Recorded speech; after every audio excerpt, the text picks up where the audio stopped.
Welcome to America's Top Rebbitzins. And the merit of this class, may Hashem give a refuah shalema to Eliezer Raphael Leib ben Emunah, and also watch over all the Jewish people and give enormous strength to the IDF soldiers, including Oriel ben Naomi, Osher bat Tikva, Osher ben Rachel, and Rachel bat Polina. Please click on the subscribe button to subscribe to us on the America's Top Rebbitzins YouTube page, or click follow to follow us on your podcasting app so that you are the first to know when an inspiring new episode is posted. Today, I am so excited to welcome Emunah Steier to our podcast. Emunah is a psychiatrist, therapist, and mother of three who is passionate about family communication. Thank you so much, Emunah, for being here. Please tell us more about yourself and what you do. Thank you so much. I'm really excited to be here. If you don't mind, before we start, I would love to offer up a quick prayer and intention for this time together. Yes, please do. Thank you. Hashem, thank you so much for this beautiful opportunity for connection and sharing the passion that you put in me. And I just really pray that you'd give me the clear words to speak, the true words to speak, that they would be helpful, and that you would help the listeners to really internalize how good they are inside, how good their children are inside, and cultivate this compassion for themselves and for their children, and maybe just raise an amazing, holy, confident generation. And may Mashiach come very soon. Amen. Amen. Amen. That was so beautiful. That was gorgeous. Thank you so much. Thank you. Thank you again for letting me be here. So my name is Emunah. I worked in New York as a psychiatrist and therapist, and my family recently in December made Aliyah. Mazel tov. Thank you. I've been blessed with three amazing, precious kids, and I really feel like being a mom is like my most important job. And I've recently been able to explore this passion that I feel inside of sharing parenting tools, parenting wisdom that I've gained through the years, through my therapy training, through books, conversations, just my own work on myself. And it's just been so helpful to me. I just really, really want to share it with others that it could be helpful for. And so I recently led a series of parenting classes based on the book Good Inside by Dr. Becky Kennedy. Have you heard of her? I have, yes. Yeah, she's like this psychologist who speaks a lot about parenting. And, it's not a Torah book, but it resonates a lot with Torah values for me. And it really helped so much with my communication and connection with my kids. So I'm really excited to share some of her ideas, and, whatever we'll talk about, I'm excited to share. Thank you so much. We're going to dive right in because, today we're all struggling. All of us parents are struggling in some way, no matter how old our child is. And, one of the biggest things that we struggle with is judging our children favorably, despite their behavior, which is sometimes less than favorable, because there's really a separation. There's a child themselves and there's the behavior that they're exhibiting. And sometimes they get enmeshed, in our minds as parents. Our kids have all types of feelings, emotions, and they may not yet know how to process those feelings and how to regulate those emotions. This can result in temper tantrums and yelling and crying and screaming, and kids talking back to us and lying and stealing and expressing a wide array of behaviors that really tend to drive us crazy as parents. I mean, at the end of the day, kids don't know how to deal with their feelings. And many times we as parents don't know how to deal with them either.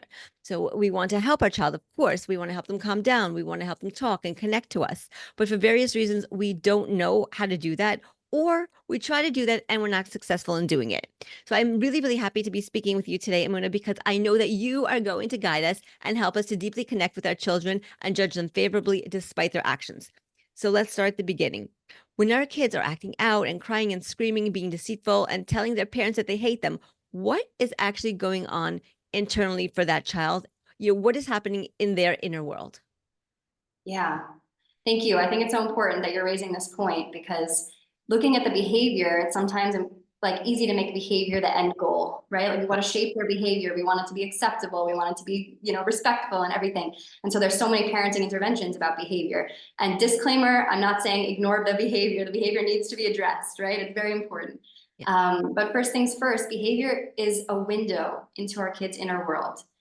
So if we have this mindset that we're really getting a peek into how our child is feeling inside, we can see behavior in a different light, right? Because sometimes it can be easy to just, think that our kid is trying to manipulate us, or, they know better, they're trying to provoke us, or, we can label them, she's just being a drama queen, he's a troublemaker, right? Or we can also compare them, like she just doesn't have as good manners as her sister, she needs to learn a thing or two from this person. And so, if we really see the behavior as this window, we can really know that behavior, bad behavior, right, is coming from strong emotions and urges that the child doesn't know how to cope with at the moment. So if they're acting out of control, they're feeling inwardly out of control, right? So, and our kids have these really deep emotional worlds, right? It's not like they have these like tiny feelings of sadness or anger, right? You see it, it explodes out of them. They feel it even more viscerally, I think, and powerfully than us because we're so used to our coping skills and our distractions and things like that. And they are like feeling it so strong in their body that it can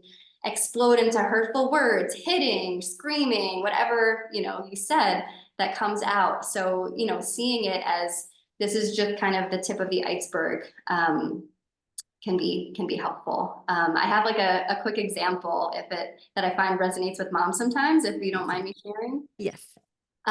So let's think about a mom. Let's call her Sarah. And say it's like that time of day. It's 5:30. She's like trying to get dinner ready for the kids. It's so stressful. And she hears her kids start to fight in the other room, right? And then her phone goes off, a text message from her boss that her project wasn't good enough and she needs to do it again.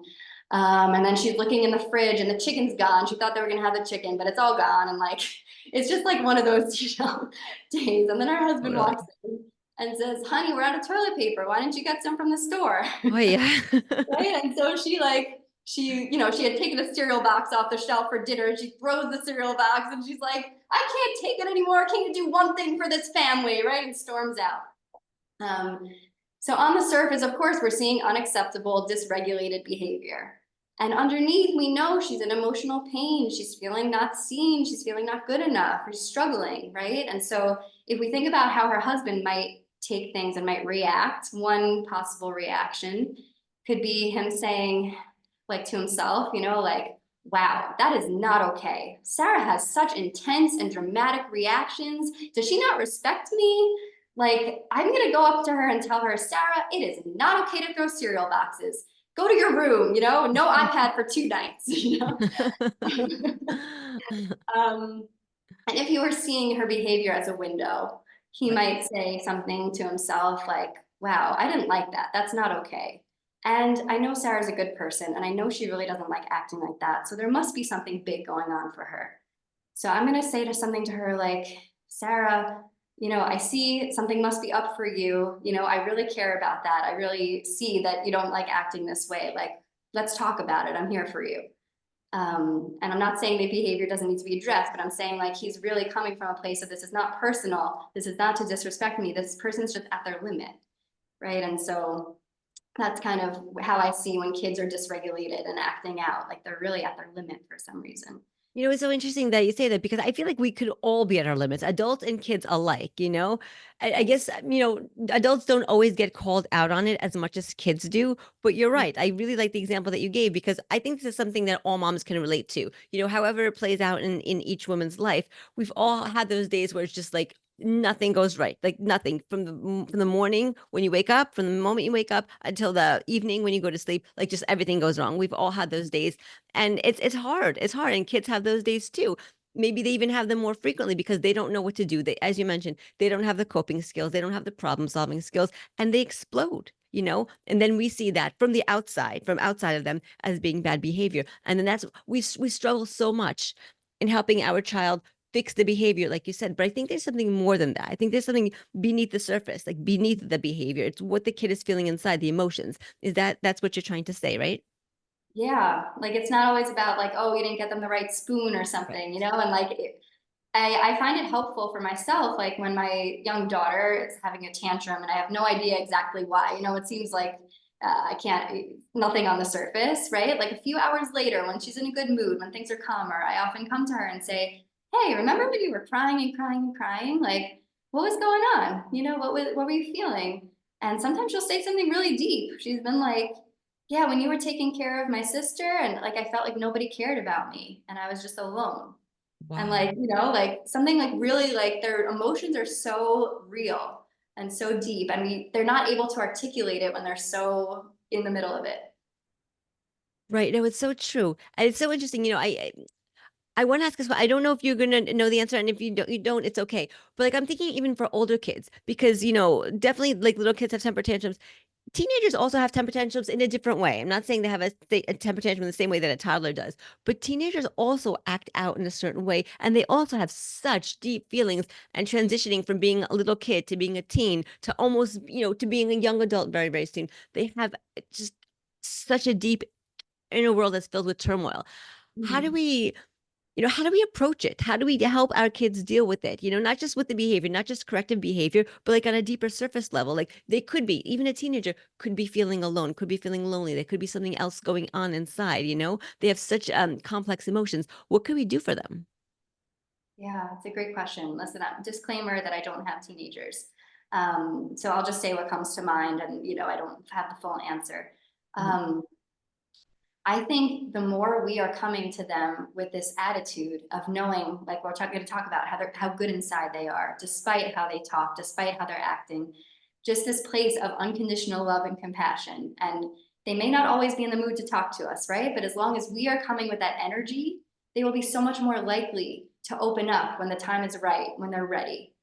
So not trying to force it and be like, you have to talk to me about your feelings. I know there's something going on. Like, respecting their space, but also being like, I'm here. I see something's going on for you. I want to be here for you when you're ready.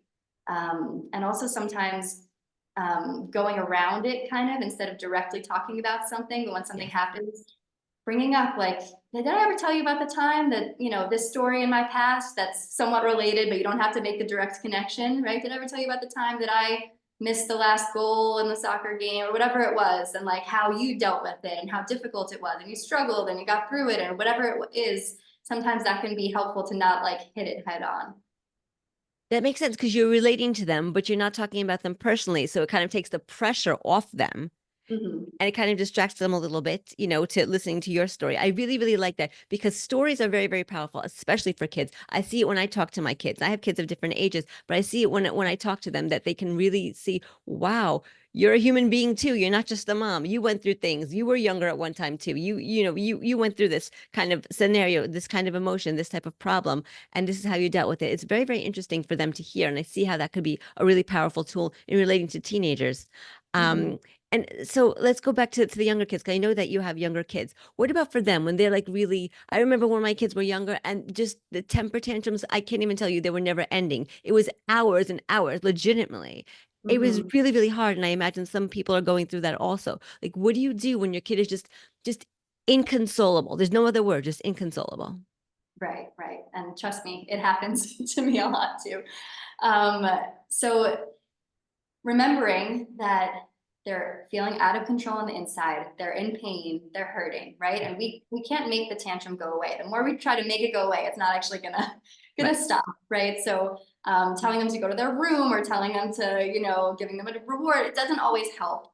What I've found and what Dr. Becky talks about is really being present with them with this loving presence. It's not even like we have to be talking the whole time, right? But just like every so often, I'll say, you're a good kid. I see you're having a hard time, right? I'm here. And just like being with them in it. And eventually they regulate. It always ends, right? And so the main part is actually calming ourselves and making sure we're regulated because they need a container. They're out of control and they want to know someone's like, I'm okay. Someone's going to be okay with me when I'm like this. They're not going to get dysregulated too. If my parent gets dysregulated when I'm dysregulated, that like just makes everything feel way more unsafe.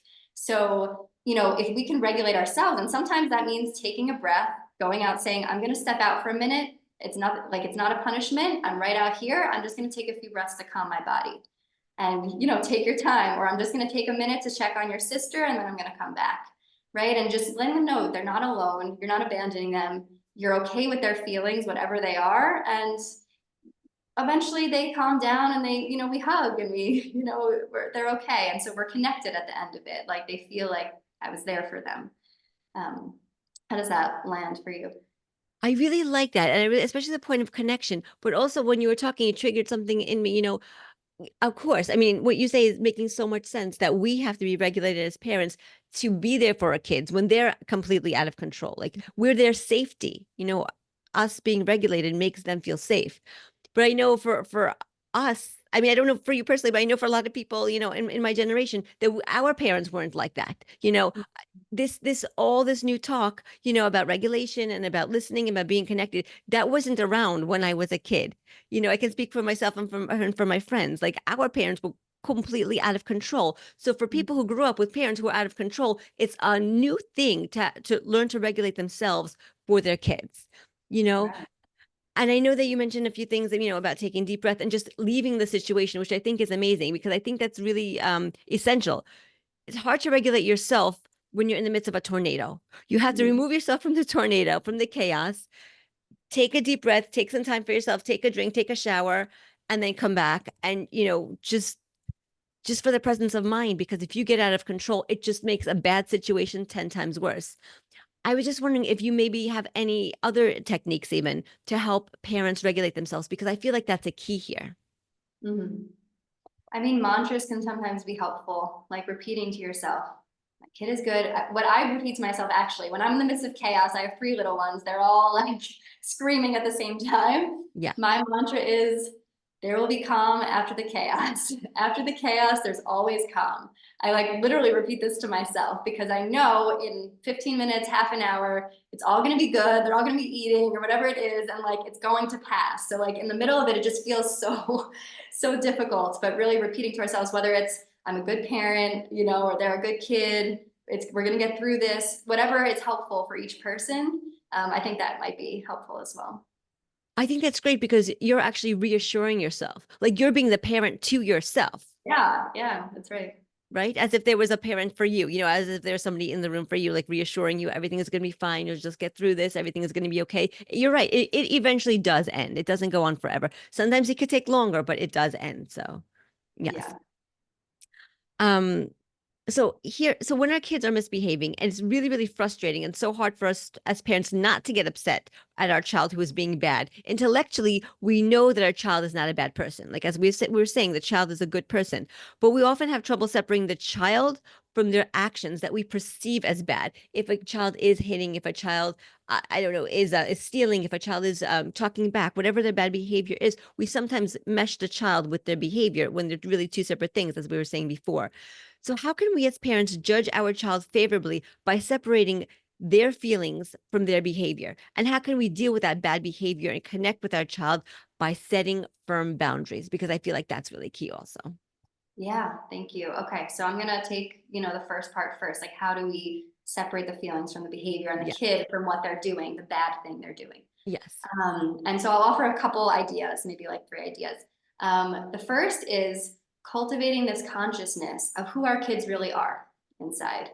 And, these kids that I'm bathing and I'm feeding and I'm talking to every day and they're triggering me and are frustrating me, right? And that are just like, it's so normal that they're here. Like, really orienting myself that these kids are actually in their essence, these holy, ancient, infinite, precious souls that Hashem literally handpicked to go into my family with their struggles and their light to bring to the world. And they're like so deep. Their essence is like so unfathomable, right? So they're not just, oh, this is my 3-year-old. They're like some soul that's like, Right. so deep. So whether that's, and the good inside like thing is that everyone is good inside, loving, compassionate, generous. We are all good inside in our core, Yeah. no matter what our behavior. And so whether that's like cultivating the consciousness of putting it on a card, saying a prayer about it every day, to really have those eyes to see our children as enough, that they're really enough as they are. It's really a consciousness to cultivate, and it's consciousness of judging them favorably, right, when they're having the bad behavior. So working on judging favorably is, again, like I said, a mindset, a process. I mean, I know what was helpful for me is reading Yehuda Samet's book, The Other Side of the Story, just reading stories about judging favorably, trying to do it in many areas of my life, right? Because we're really trying to do down the path flutes with our children in these difficult situations where we're trying to think, okay, my kid just did something horrendous or something that's really triggering for me. What is the most generous interpretation of why they might have done this? What feelings could be under there? What might they be struggling with? Right. And like I said, sometimes it's easy to pinpoint, oh, they missed their nap or they, are hungry, but sometimes it's really complicated and we're not going to come up with it in the moment. but just having that energy that we're coming with of there must be something here. There must be something deeper that's going on with them. So that's the first kind of thing. Um, That really does resonate, that there's something, people just don't act out and start screaming and crying for no reason. There's something going on inside, even if you don't initially know what that is. And it seems bizarre. And it's not only that it seems bizarre, sometimes we as parents are just so overwhelmed with our own responsibilities that yes, of course it's a toddler scream. So that's not bizarre in itself. But we just wanted to stop because we want to preserve our own sanity. Sometimes I think, we think about that, as parents. right. And that's important. Preserving our sanity is important, right? But not seeing our kids as the reason that we're upset or we're angry. They're like, Right. making us that way. Right. And realizing that when they're in that state, we feel like we kind of want to push them away, right? But they're Yes, actually craving connection with us. They actually need us more connection in general with us in those times. I agree. So Yes. yeah, that's like, it's just important to keep in mind. Yes. Um, and the other thing I wanted to say is that really having this understanding and awareness of all feelings are okay. Hmm. And I don't think that comes naturally usually because we all come from different backgrounds of our, in our families that we grew up with, certain feelings were judged or criticized or put down or not allowed. Or there are certain feelings that we just don't want our kids to have, right? We want them to be happy and we want to talk them out of certain feelings or we want Right. to, make it better. And so really coming from this place of whatever feeling is under this behavior, it's okay and I can validate it. And what I mean by validate is acknowledge the feeling, name it, and say that you understand it and it's okay to be here, right? That it's okay that they're feeling that. The behavior may not be okay, but the feeling is always okay. Um, and so that's kind of like another mindset to cultivate in ourselves and for our children. And then once we identify kind of what feeling they struggle with, that can be helpful to then be like, okay, so my kid's struggling when he's feeling really angry. So my job is not to make him feel less angry and talk to him about why his brother's just trying to play with him and not trying to hurt him, right? That's not exactly my job. My job is to validate the anger and also then in a calmer moment, maybe the next day or a couple hours later, talk one-on-one about, hey, when you're angry, like I see that, it's hard not to hit, right? We sometimes feel like hitting when we're angry. But I wonder if we could come up with other things that we could do when you're angry that could help you to not hit and not hurt people. So come up with together, give your kid the tools and then practice them, role play them, whatever. And then when they're in the moment, you're like, oh, we could use our tools, like we could use what we talked about, like let's try it. And it really can help coming from that way. One more thing I just want to add at the end is realizing that when we're triggered, and there are different things that trigger every mom, right? I have my things. Everyone has their things. It's not our kids making us angry. It's coming from some kind of baggage, some kind of judgment that we have of why this specific thing is triggering us so much. And so noticing in ourselves, what am I usually triggered by? And like, how can I kind of look at that in myself, explore that in myself, do my own inner work so that it's not so triggering for me. So I'm able to be more present and more compassionate in these times. I know when I first had a baby, it was so upsetting to me when she was like one, it would just like make a mess. She would keep throwing her juice on the floor. And I was like, oh my gosh, it's so frustrating, And then I thought about it and I'm like, I came from a family with an amazing father, alav shalom, and he was very into things being clean and things being neat and not getting anything on the carpet and that kind of thing. So like that's in me. And then once I Wow. realized that and worked on that on myself, like I'm not as triggered anymore when my kids do that. Not that it's perfect, but it's definitely gotten better. I really love that because that really resonates with me. I've also done a tremendous amount of inner work. There's much more to do, but I've already done a lot. And I see like when somebody does something, whether it's a kid or it could be a grown up, it could be somebody else. When somebody does something that triggers me for whatever reason, whatever it is that they did, I now start to look inside of me like, wait, where is that coming from? It has nothing to do with that person. It has something to do with me.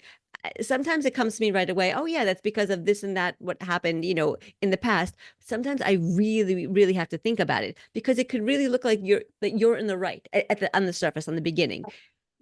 This person did something wrong, but if it really, really triggers you, um, you really need to introspect on it. And I really, really like what you said about that because our kids are our prime triggers. If anybody could trigger us, we can count on our kids to do it. But Hashem made it that way. There are mirrors, right? They show us a Yes. work on for sure. Yes. Wow. Okay. And then, and so, yes. And I also want to say how we can set boundaries, because I mean, we do have to set boundaries with our kids. Of course, of course. And so I'm getting this from also the Good Inside book. She has this thing about boundaries that's really interesting. And she says that as parents, it's our job to enforce the boundaries. We sometimes put it on our kids. And so a boundary is not what we're telling our kids not to do. It's what we're telling our kids we will do.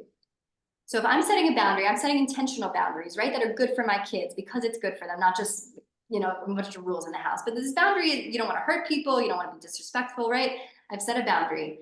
And so if my kid, I've asked them, a couple times or even twice, and they're not listening, instead of, stop running with scissors. I told you not to run with scissors. Do you want dessert? You're not going to get dessert if you keep running with those scissors, Right. right? And my voice escalates and the threats escalate, right? It could look like something like coming down to ground level, holding their hips and compassionately but firmly saying, I won't let you run with scissors. And she has this phrase, I won't let you, that she encourages us to practice, because it's our job. Because really, when our kid is showing that they can't hold the boundary themselves, sometimes we're telling them, I see you're out of control, but I don't know how to handle this. So I'm going to tell you to put yourself back in the driver's seat and get yourself back in control. And that's terrifying for a kid. They want to know that we are going to keep the control in the house. We are going to keep everything safe. It's not up to them. And so it always comes along, though, with validating the feeling, setting the boundary while validating the feeling. And I can give a few examples. Please. Yes. So instead of the scissor example, right? So it could be something like, I won't let you run with scissors. I know, it's so fun to run. Now you can put your scissors down and run, or you can finish your project and then run later. Oh, you want to do both? I know, honey, it's so hard. But I love you so much. I won't let you do something unsafe. And it's okay to be upset at me. I get that. So you're validating their feeling, but you're also not allowing the behavior. Another example, it's time to turn off the TV or the iPad. Come on, why do you have to make it so hard? Just I don't want you to watch one more show, just turn it off, right? Versus, I won't let you watch another show. I'm gonna put the remote up here where you can't reach it.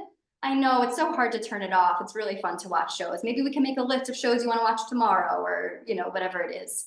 Or one more, like a kid hitting their brother, right? Instead of please stop hitting your brother, coming in between the kids. I won't let you hit your brother. I know, it's so frustrating when the baby gets into everything and knocks down your tower. I'm here. I want to help you figure out a way to keep your tower safe. Right? So it's up to us to really stop the behavior, not up to our kids. Wow. I've never heard it put quite that way. Like, it's really, really sinking in. I really like the way that you said it, because you really, you put the onus on the parents. It's really on the parents to stop the behavior, but not in a yelling, screaming kind of way. It's not like, ah!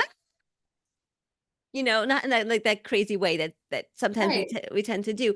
And it's in a loving way, but I like the way that you really detailed it. It's a loving way by validating their feelings. The kid wants to run with scissors. The kid wants to play on the iPad. The kid wants the extra chocolate cake, that you just baked, and we really need to save it for Shabbos, and they want that, which is, all of that is completely understandable on the kid's part. But we have to say no. But I understand how you're feeling, which is really what it comes out to. No, you can't do this, or I won't let you do this, however you want to phrase it. But I understand where you're coming from. I understand your feelings, and go into that. And each conversation with each child is different, but that's kind of like the point. You maintain the boundaries with love. Yeah. And it doesn't feel good, right? It's not like our No, kids are going to come up to us like, thank you, mother, for no. setting this firm boundary for me. Like, they're going to push back and they're going to test where the boundary is. And that's normal. That's part of their job of exploring the world and actually figuring out where boundaries are, right? So Yes. it's up to us to really show them, no, when I say something, it means that. And you can be upset at me. I get that. It's really okay to be upset about it. Right. And you know what? That's a really, really good point, that it's okay that the kid is upset that you said no to whatever it is that he can't do. Whether it's staying out late or eating a certain thing or doing a certain thing. It's okay that you said no, but it's also okay that they're not thrilled that you said no. It's all right. I heard it said many times, it's not our job to make our kids happy. I've heard it said many, many, many times. I personally struggle with this. Of course, I want my kids to be happy. And yes, of course, I want them to do certain things and be safe and follow certain rules, of course, but I also want them to be happy. And I personally struggle with that because a lot of times when I set boundaries, they are really not happy. Yeah. Yeah, I hear you. I feel you. It's not fun. It's not a fun part of our job. There are a lot of other fun parts, but that's It's not a fun part of our job, but I really like the way that you phrased it, setting the boundaries, setting the limits, but doing it in a way that we're relating to our kids and not alienating our kids, not pushing away our kids while we're setting the boundaries. I think that's a really fine line. It's a nuance. right. I'm And going to often try. I'll say, it's my job to keep you safe. It's my job to try my best to keep you safe, right? As your Right, mom, like, that's part of my job. right. That's right. That's right. Um, so it's very interesting that we're talking about parents and parents' feelings also, because you once mentioned to me that as mothers, we need to have compassion on ourselves. If we did something that we regret with our children, and you said that we can repair things with our children, that we should not despair, we should not be upset that we did something that we later on regret. So can you please tell me more about that? If we're feeling really guilty about something that we said to our child or did to our child, or a punishment or a harsh consequence that we gave to our child, what should we do? How can we repair the damage? Yeah, it's so important. And first, I want to just give chizuk in the sense that it's never too late to repair something. Whether your kid is 3 or they're 30 and this happened years ago, like we can always change our connection, our relationship. Our brains have the capacity to rewire. So never to despair and give up that I've messed my kid up forever.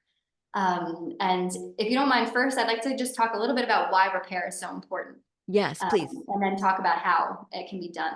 Um, so when we're all going to do this. Parents are not meant to be perfect. So we're all going to yell or, take things out on our kids, blame them, the list. And so why is repair so important after that? How might our kid be feeling? Well, our kid might be feeling angry, sad, all these kind of things.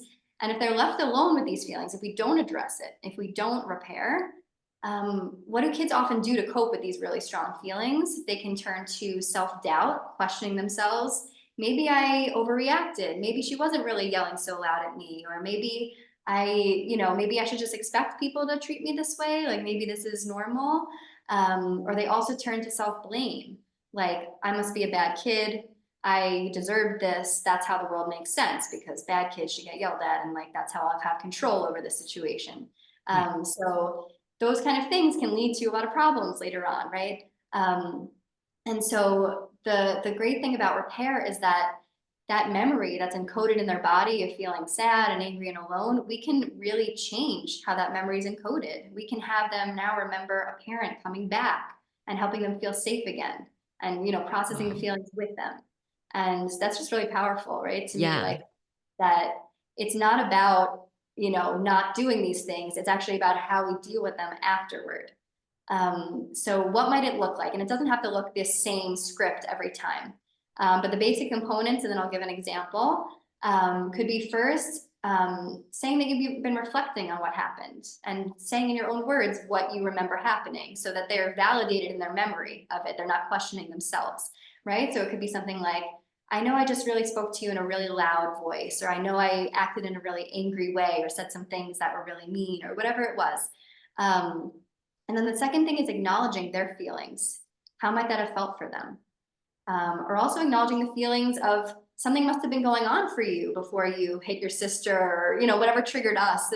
Something must have been going on in them that we can, want to know about. And the third thing is saying what we'd like to do differently next time. And then the fourth part is this is just different from just an apology because this is really opening a conversation. We want to be them to be able to speak to us about it. So it's not just kind of, I'm sorry, let's shut this down. It's kind of the fourth part is curiosity about how they're feeling and about what was going on for them before they did that thing that we didn't like, or whatever it was. So something that it looked like for me when my 3-year-old daughter, I don't remember exactly what she did, honestly, but I raised my voice at her in a way that I don't usually do.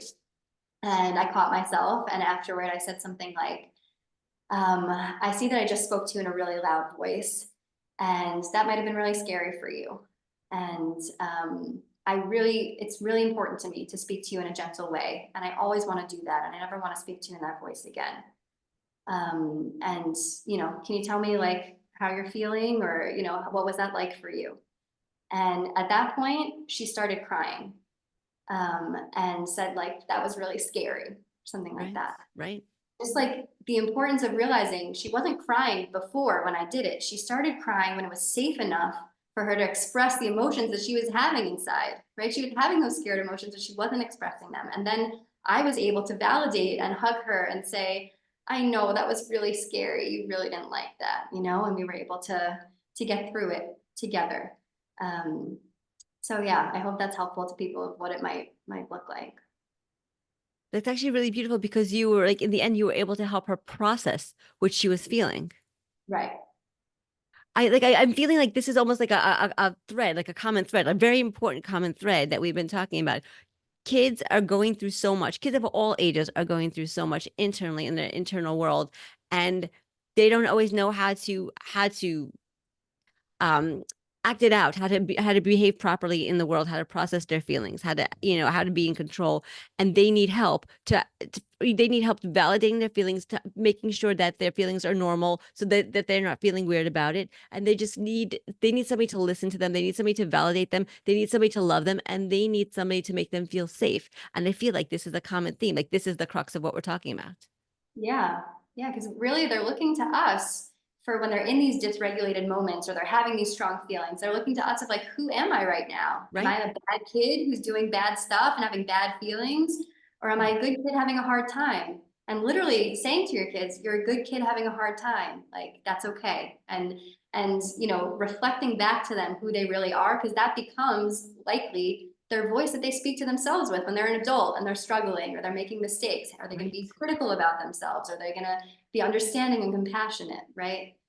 And one thing to remember about repair also is to say it in a non-defensive way, to really own up to our own actions and not Right. not make it like, well, you know, you made me angry when you did this, or you Right. know, if you didn't do this next time, then I won't act like that. Like, you know, really taking responsibility. Like I spoke in a loud voice, and that was my issue. That has nothing to do with you. Right. Even though I was upset with what you did, it's not okay for me to do that. It's not your job to make sure I don't do that again. It's my job to work on it. Right, and taking ownership of our own actions, which is really actually setting an example for our kids. Like we're not blaming them, we're not making them feel bad. We did something wrong, and we are owning up to our responsibility. We're owning up to it and not blaming them. I think that's really, really key. And I like what you said about good kids having a hard time, because I do, like, I see my own kids. Sometimes they feel like they're bad because they did something wrong. They did something, maybe a teacher said that they were bad. So maybe somebody used the word bad toward them. And they're like, wait a minute, I did do something. That thing that I did was bad. Maybe I'm also bad. And I think it's a really great distinction. No, yes, what you did was not acceptable, but you are a good kid. You are a good person. And I think that's what they need to know, like for their own self-esteem as they get older later on in life, like you were saying, to develop good self-esteem, you have to essentially believe that you're a good person. Right, right. I think I read that Rabbi Youngrice, you know, Reverend Esther Yes. Youngrice's husband, I Yes. think when he was disciplining his kids, he said something like, my precious lights, like this behavior is not befitting you. You know, Yes. like this Yes. is, you're so much higher than this. Like it's not that, not in a judgmental way, but like you're such a precious neshama, you're such a precious soul. Like you're, you know, you're better. I see that you're good. And then our kids will reflect that back to us eventually. When we keep reflecting to them how good they are, they live up to it. They really do. Right. Over time. And probably not the first two, three, 4 or 5 times. It's yeah. Right, of course. Yes. It's a slow process of working on the skills and yeah. I really like that. I think that's amazing, amazing advice to parents. Like you're just constantly reflecting to them how good they are, how precious they are, how holy they are, how innately special and valuable they are. I think it's such a good message just it's like water on a rock. Eventually it makes a dent, it makes a hole, and it penetrates. I really thank you. That's really powerful. So thank you. Oh, of course, my pleasure. And I want to ask you one last question because I do enjoy personal anecdotes. I think they resonate with people. So I want to ask you if you have ever faced a challenge in parenting any of your children, and what did you do personally to overcome it? Yeah, it's a great question. And before I give a specific example, because I definitely have an example in mind, I want to say that like in parenting, when we're talking about these things with boundaries and, you know, making mistakes and stuff, like things are so unclear all the time. It's not always like, oh, this is how you set the boundary or this is this. So something that helps me when I'm struggling is something my amazing husband came up with is parent meetings, setting a time together, either once or twice a month for, set up an hour block or whatever. And we'll talk about all these issues. We'll talk them out because they're so nuanced. And sometimes, we don't like how we're handling it, or we don't like how the other person's handling it, or it's an issue that comes up again and again, and we just don't know what to do. So we'll spend the time first, like praying, we'll celebrate parent wins, and then we'll talk about the issues that we've been keeping a list of. And it's so, so helpful. So many solutions come out of that because then we're on the same page and we've talked about, how best to do it. And it is trial and error, right? It's not always going to work, but a lot of times it does. And it's not something I would have come up with myself. So Wow. I just want to give that tool to people. Thank It's you. helpful. And so, okay, so, I'm a psychiatrist and therapist. So I think I'm like, empathy is my thing. Validating feelings is my thing, right? Yes. I think I think I'm so good at it. But when was I triggered and not able to validate? When my 3-year-old daughter was not showing empathy, when the 2-year-old fell and was crying and my 3-year-old starts laughing. Yep. Right. And so I said something like, we do not laugh when people are crying, like she got hurt. Like, that's not okay. We don't laugh about that. We need to help her, something like that. And I reflected on it afterward and I realized, oh my gosh, I just like totally judged her feeling and I totally like criticized, like there was a feeling underneath the action of laughing, right? And I wasn't able to empathize with that because I was so triggered. And it really took some thought of like, how would I validate this feeling? Because it was hard for me. Right. And what I came up with was this: if I were to be able to do it again, it did come up again, so I was able to use some of these things. But what would I say? I might take her aside when things are calm after everyone's comforted, and I might say something like, "Hey, like non-judgmentally, I noticed that you were laughing when she fell. Like, what did you think was funny about it? I'm just curious." And, she might answer, and I could validate the feeling that something's funny, right? So I could say something like, yeah, sometimes when people fall, it's like it can feel funny to us because maybe it's like really surprising or like it seems silly or it's something that we didn't expect. Right. And that's, that can happen, right? I'm validating that's a normal thing. People make TV shows out of this, right? Like it's a It's normal true. thing. Um, and separating the feeling from the behavior. Let's talk about the laughing part. Like, I wonder, like, how does it feel for you when you fall and you're crying? How would you want people to treat you if you're, hurting? And how might it feel for you if somebody was laughing when you fell? And then I could say something like, okay, so this might happen again where somebody might fall and it might seem really funny and you might feel like laughing. Like, what do you think you could do if that happened again? What are some things you could try so that you're not laughing in front of them, or, like so that the laughter doesn't come out? Because we know that might be, that might not show them the kavod, or that might not show them the empathy that they're looking for. So kind of making it a conversation, validating the feeling, talking about changing the behavior. That's how I would like to do it. Wow. Because you're right. Sometimes people laugh when they're nervous. Mhm. Maybe she was nervous that her sister fell down and it came out as a laugh. It maybe wasn't the appropriate behavior, but there could have been something underneath. And I love the way that you thought to talk about it. I wouldn't have thought to talk about that particular aspect of it. So I really, really appreciate that you mentioned it. Wow. People feel such different feelings that we can't even imagine. Sometimes people will do something or they'll feel a certain way. We can't even imagine what they're feeling or where that feeling is coming from. So that's why having a conversation about it, it could also be enlightening to you as a parent. Like, wow, this is how my child thinks. Like it could open a doorway into their thinking for you. Right. And just being curious about, I see a behavior that I don't like. What's the feeling under it? Right. How Right? can I talk about this with my kid? And so, yeah, for sure. Right. Beautiful. Thank you. Thank you so much, Emunah, for joining us on America's Top Rebbitzins. In the merit of this class, may Hashem give a refuah shalema to Eliezer Raphael Leib ben Emunah, and may Hashem watch over all the Jewish people and give enormous strength to the IDF soldiers, including Oriel ben Naomi, Osher bat Tikva, Osher ben Rachel, and Rachel bat Paulina. Thank you so much again. Thank you. Is it okay if I add a couple words of chizuk at the end? Yes, please do. I just wanted to say, something that can often happen is that moms will think like, oh, like if only somebody else were the parent, or if only I knew then what I know now, I would do things differently. And I've kind of like messed up certain things for, my older kid, and maybe I'm parenting my younger kid differently. And just something beautiful I heard from Mrs. Malky Stanhouse, who's the daughter of our rabbi in New York, who has a lot of children, Ayin Hara. She said something really amazing, that Hashem knows exactly when he's giving us each child. And he's giving us that child with the exact amount of parenting knowledge we have at that time. Because every child's soul needs to be parented in a unique way. at a unique time in our lives when we have certain skills and we don't have other skills, right? So just realizing that like, if Hashem wanted Dr. Becky to be their mom, he would do that. But he picked specifically you to be their mom and you to be the best, you know, because you're the best parent for this child's soul. And even with all the mistakes you're going to make, like that's what that child's soul needs. It's not letting you off the hook. We have to do our inner work, right? And we have to keep improving. But just realizing that like, we're not just messing up our kid. It wouldn't be better if someone else were their mom. We're the perfect person for them. Wow. That's a beautiful perspective. That's really, really beautiful. Thank you so much for sharing that. I really appreciate that. Sure.